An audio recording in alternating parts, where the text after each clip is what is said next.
Hello दोस्तों। H5N1 यानी bird flu, ये वायरस पहले सिर्फ पंछियों तक था, लेकिन अब ये इंसानों और दूसरे जानवरों तक भी पहुंच रहा है।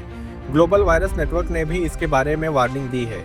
सोचिए, एक वायरस जो इतना तेजी से बदल रहा है कितना सीरियस हो सकता है। चलिए इसके बारे में डिटेल में समझते हैं, बिल्कुल सिंपल और क्लियर तरीके से। तो आइए समझते हैं बर्ड फ्लू क्या है। सिंपल भाषा में ये एक वायरल इन्फेक्शन है जो मेनली पंछियों को होता है, लेकिन अब ये इंसानों और दूसरे एनिमल्स जैसे काउज तक को भी पहुंच गया है। ये एक इन्फ्लुएंजा ए वायरस है जो बर्ड्स में तेजी से फैलता है और काफी कंटेजियस होता है। पहले तो ये सिर्फ पोल्ट्री फार्म्स या वाइल्ड बर्ड्स तक था, लेकिन अब ये ह्यूमंस में भी दिख रहा है और एक्सपर्ट्स बोल रहे हैं कि अगर ये म्यूटेट हुआ तो ह्यूमन टू ह्यूमन ट्रांसमिशन का खतरा भी बढ़ सकता है। ये वायरस इसलिए थोड़ा और डर वाला है क्योंकि ये बदल सकता है। जैसे आपने सुना होगा, वायरस अपना रूप बदल देते हैं और ये वही कर रहा है। थोड़ी सी चिंता की बात है क्योंकि अगर ये और आसानी से फैलने लगा तो बड़ा आउटब्रेक हो सकता है। बर्ड फ्लू का पहला केस 1990s के हिंद में देखा गया था। यूजुअली ये इन्फेक्शन बर्ड्स के कांटेक्ट से फैलता है, जैसे उनके सलाइवा, नेजल सिक्रेशंस या फेसेस के थ्रू। अब नई बात यह है कि हवा में भी थोड़ी देर तक रह सकता है, खासकर बंद जगहों में जैसे पोल्ट्री फार्म्स या मंडी में। इसलिए जो लोग ऐसे प्लेसेस पे काम करते हैं उन्हें ज्यादा खतरा है। अब ये वायरस सिर्फ पंछियों तक नहीं बल्कि काउज और इंसानों तक भी जा रहा है।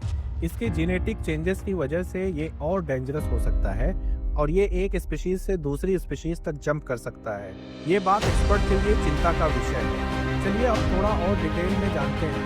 बर्ड फ्लू का वायरस इन्फ्लुएंजा का पार्ट है और इसके काफ़ी सारे सबटाइप्स होते हैं। हर सबटाइप्स का अपना एक रिस्क होता है और ये समझना ज़रूरी है कि कौन से स्ट्रेन्स डेंजरस हैं। पहले बात करते हैं एवियन स्ट्रेन, जो मेनली बर्ड्स को अफेक्ट करता है, लेकिन कभी कभी इंसानों तक भी पहुंच जाता है। कुछ कॉमन स्ट्रेन्स जैसे कि H5N1, H7N3, H7N7, इनमें से H5N1 सबसे खतरनाक है क्योंकि ये सीवियर इलनेस का काज बन सकता है और बर्ड्स में बड़े आउटब्रेक्स के लिए जिम्मेदार रहा है।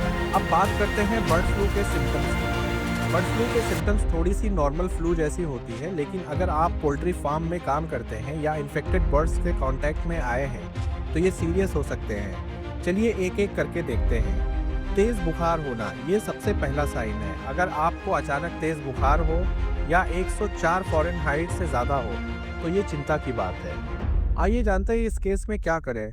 सबसे पहले रेस्ट लेना है, पानी ज़्यादा पीना है और पैरासीटामोल ले सकते हैं। लेकिन अगर बुखार कम नहीं हो रहा है या 2-3 दिन से ज़्यादा है तो तुरंत डॉक्टर के पास जाना है। बुखार सीवियर हो तो इमरजेंसी हेल्प ले सकते हैं। गला खराश या दर्द हो सकता है जो फ्लू का अर्ली साइन है।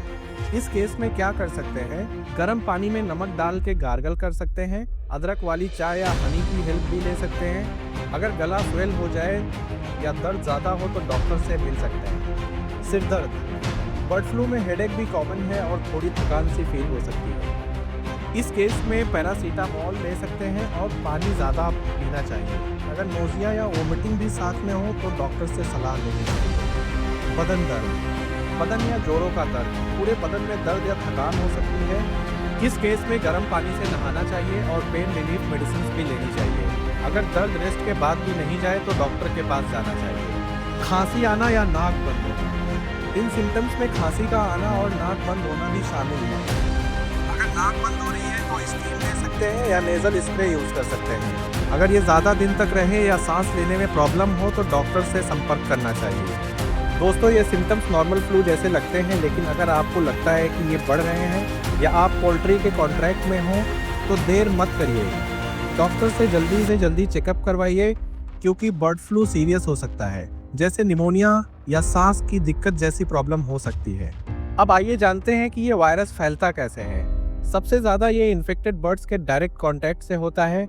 मतलब अगर आपने उनके फेदर्स, सलाइवा या ड्रॉपिंग्स छुए तो वायरस आप तक आ सकता है। ये हवा में भी थोड़ी देर तक रह सकता है, खासकर बंद जगहों जैसे फार्म्स या मार्केट्स में। जो लोग पोल्ट्री फार्म में काम करते हैं उन्हें ज़्यादा खतरा है, लेकिन गुड न्यूज़ ये है कि ह्यूमन टू ह्यूमन स्प्रेड अभी बहुत रेयर है, तो कॉमन पब्लिक के लिए रिस्क कम है। लेकिन अगर आप बर्ड्स के साथ काम करते हो तो थोड़ी सी सावधानी रखनी पड़ेगी। आइए जानते हैं इसके डायग्नोसिस के बारे में।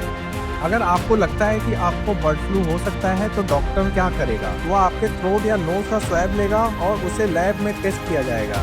ये टेस्ट बताता है कि ये इन्फ्लुएंजा ए है या स्पेसिफिकली H5N1। अगर पॉजिटिव आता है तो और एडवांस टेस्टिंग ही होती है। सबसे बड़ी बात, अगर आप जल्दी डॉक्टर के पास जाते हो और ये बीमारी जल्दी से डायग्नोस होती है तो ट्रीटमेंट भी जल्दी स्टार्ट हो सकता है और कॉम्प्लिकेशंस का रिस्क कम हो जाता है।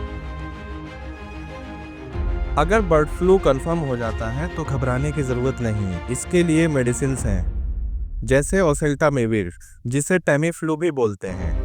ये वायरस को बढ़ने से रोकता है और सिम्टम्स को कम करता है, लेकिन ये तब काम करता है जब आप इसे सिम्टम शुरू होने के 48 घंटों के अंदर लेते हो। अगर सिम्टम सीरियस हैं, जैसे सांस लेने में दिक्कत, तो हॉस्पिटल में एडमिट होना पड़ सकता है। वहाँ ऑक्सीजन थेरेपी, IV फ्लूइड्स या वेंटिलेटर्स भी दिया जा सकता है।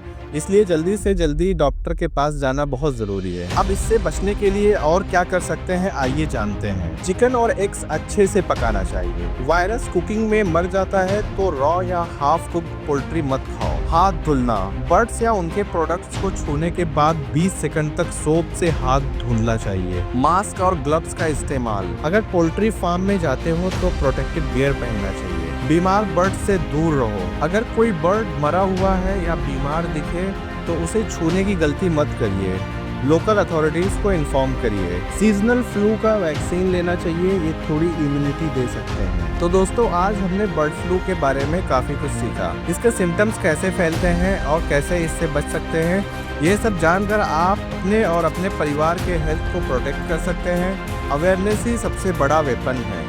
अगर ये वीडियो आपको पसंद आया तो लाइक करिए, ये हमें और इन्फॉर्मेटिव वीडियोस बनाने के लिए मोटिवेट करता है। वीडियो को ज़्यादा से ज़्यादा शेयर करिए, चैनल को सब्सक्राइब करिए। स्टे सेफ, स्टे हेल्दी और अपना ख्याल रखिए।